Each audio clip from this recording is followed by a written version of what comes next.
जनी बुझो से करा के लई कहरे हवे लई कहरे भोले हेले ले पैसा रे बाकी देले मरद के जैसा रे भोले हेले ले पैसा रे बाकी देले मरद के जैसा रे सुना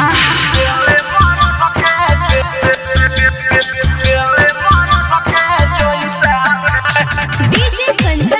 मिक्स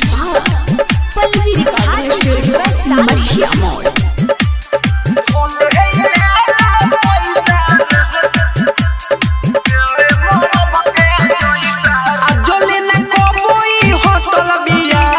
हमरे पछवाड़ी डटल बिया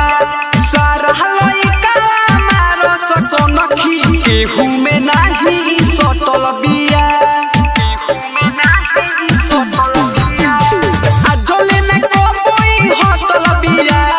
हमरे पछवाड़ी डटल बिया सारा लइका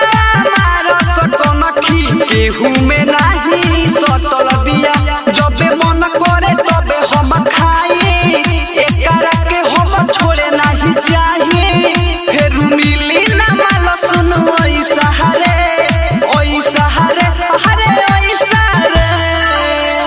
भोले हेले ले पैसा रे बाकी देले मरद के जैसा रे भोले हेले ले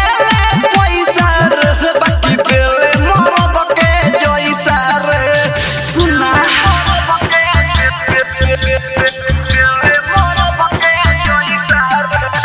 डीजे कंचन राज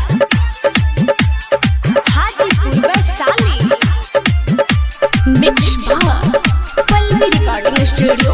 मठिया मोड़। चुमुक के जैसे धरे ले रात भर जंगई लहरे ले साचे कहिले भाई हो ओ हमर जीत पे है महरे ले चुमुक के जैसे धरे ले रात भर जंगई लहरे ले साचे कहिले भाई हो ओ हमर जीत पर महरे ले कब कैलस ना हमारा से हला